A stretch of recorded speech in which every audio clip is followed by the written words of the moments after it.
নমস্কার বন্ধুরা, ওয়েলনেস ওয়ান্ডার্সে আপনাদের স্বাগতম, যেখানে আমরা মহিলাদের স্বাস্থ্যের গুরুত্বপূর্ণ বিষয়গুলো আলোচনা করি।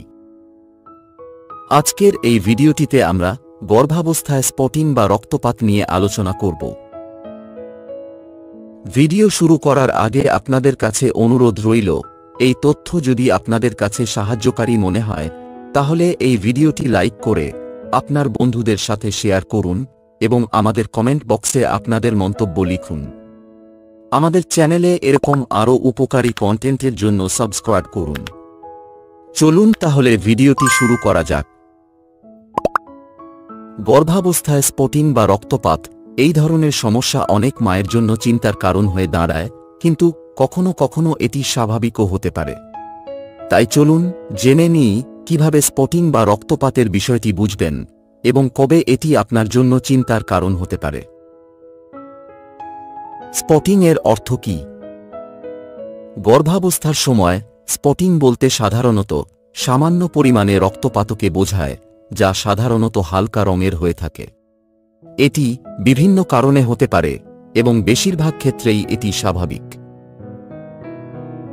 গর্ভাবস্থার প্রথম দিকে স্পটিং এর কারণ। গর্ভাবস্থার প্রথম দিকে স্পটিং হওয়া খুবই সাধারণ বিষয়। এটি প্রায় 20 থেকে 30% মহিলার ক্ষেত্রে দেখা যায়। কিছু সম্ভাব্য কারণ হতে পারে, যেমন ইমপ্লান্টেশন ব্লিডিং। গর্ভধারণের প্রথম দিকের রক্তপাতের একটি প্রধান কারণ। যখন নিষিক্ত ডিম্বাণু জরাজুর দেয়ালে গেঁথে যায়, তখন এটি সামান্য রক্তপাত ঘটাতে পারে। হরমোনাল পরিবর্তন। গর্ভাবস্থায় হরমোনাল পরিবর্তনের ফলে জরাজুর লাইনিং কিছুটা দুর্বল হয়ে পড়ে, যার ফলে সামান্য স্পটিং হতে পারে। যৌন সম্পর্ক। গর্ভাবস্থার সময় যৌন সম্পর্কের পরেও কিছু মায়ের হালকা রক্তপাত হতে পারে, যেটি সাধারণত ক্ষতিকারক নয়। কখন চিন্তা করতে হবে?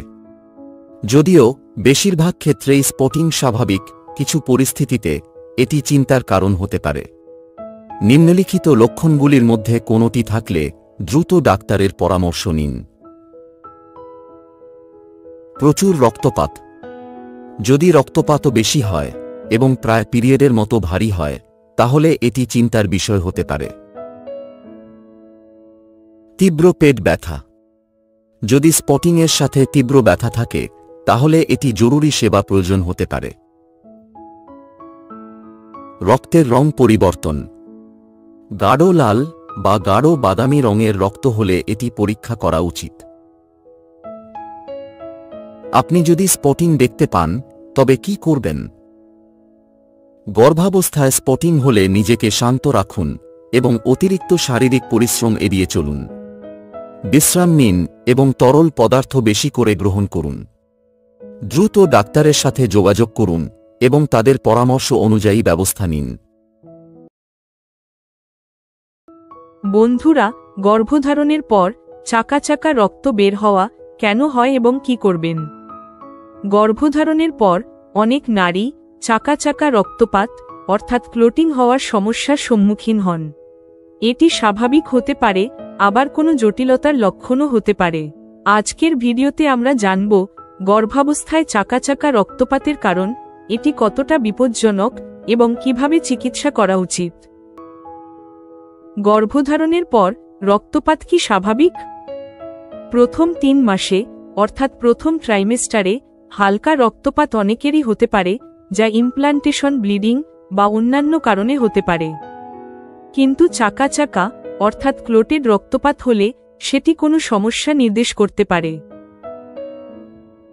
চাকা চাকা রক্তপাতের সম্ভাব্য কারণ। 1. Implantation bleeding. গর্ভসঞ্চারের পর ভ্রূণ জরায়ুর দেয়ালে সংযুক্ত হলে হালকা রক্তপাত হতে পারে, তবে এটি সাধারণত কম পরিমাণে হয় এবং চাকা চাকা রক্ত বের হয় না। 2. গর্ভপাতের অর্থাৎ মিসক্যারেজের লক্ষণ। 5 থেকে 12 সপ্তাহের মধ্যে চাকা চাকা রক্তপাত হলে গর্ভপাতের ঝুঁকি থাকতে পারে। যদি সাথে তীব্র পেট ব্যথা, কোমর ব্যথা বা গর্ভধারণের লক্ষণ কমে যায়, তবে গর্ভপাত হতে পারে। 3. সাবকোরিয়নিক হেমাটোমা, জরায়ুর দেওয়ালের ভেতর রক্ত জমে গিয়ে চাকা চাকা রক্ত বের হতে পারে। অনেক ক্ষেত্রে এটি নিজে থেকে সেরে যায়, কিন্তু কিছু ক্ষেত্রে চিকিৎসার প্রয়োজন হতে পারে। 4. Ectopic pregnancy. যদি ভ্রূণ জরায়ুর বাইরে অর্থাৎ ফ্যালোপিয়ান টিউব বড় হতে থাকে, তাহলে তীব্র ব্যথার সঙ্গে রক্তপাত হতে পারে। এটি মারাত্মক এবং তৎক্ষণাৎ চিকিৎসা প্রয়োজন। 5. প্লাসেন্টার সমস্যা। প্লাসেন্টা প্রিভিয়া, যেখানে প্লাসেন্টা জরায়ুর নিচের দিকে অবস্থান করে এবং রক্তপাত ঘটায়। প্লাসেন্টাল এব্রাপশন, যেখানে প্লাসেন্টা জরায়ুর দেয়াল থেকে আলাদা হয়ে যায়, এতে চাকা চাকা রক্তপাত হতে পারে। 6. ইনফেকশন বা সার্ভিক্যাল সমস্যার কারণে রক্তপাত। ইউরিন ইনফেকশন, জরায়ুতে ইনফেকশন বা সার্ভিক্যাল পলিপ থাকলে চাকা চাকা রক্ত বের হতে পারে। কখন চিকিৎসকের পরামর্শ নেবেন? নিচের যে কোনো লক্ষণ থাকলে দেরি না করে চিকিৎসকের পরামর্শ নিন। চাকা চাকা রক্তের পরিমাণ বেশি হলে, সঙ্গে তীব্র পেট ব্যথা বা কোমর ব্যথা থাকলে, গর্ভধারণের লক্ষণ হঠাৎ কমে গেলে বা বমি ভাব, স্তনের টানটান ভাব কমে গেলে, জ্বর বা মাথা ঘোরা লাগলে। চিকিৎসা ও করণীয়: আল্ট্রাসাউন্ড পরীক্ষা করুন ভ্রূণের অবস্থা জানার জন্য। রক্তের HCG লেভেল পরীক্ষা করুন গর্ভধারণ ঠিকভাবে এগোচ্ছে কিনা দেখতে। বেড রেস্ট নিন, বেশি চলাফেরা বা ভারী কাজ এড়িয়ে চলুন। ডাক্তারের পরামর্শ অনুযায়ী ওষুধ নিন, প্রয়োজনে প্রোজেস্টেরন ওষুধ দেওয়া হতে পারে। পানি ও পুষ্টিকর খাবার খান, শরীর হাইড্রেটেড রাখুন। উপসংহার: গর্ভধারণের পর চাকা চাকা রক্তপাত সাধারণ কোনো বিষয় নয়, তাই এটি অবহেলা করা উচিত নয়।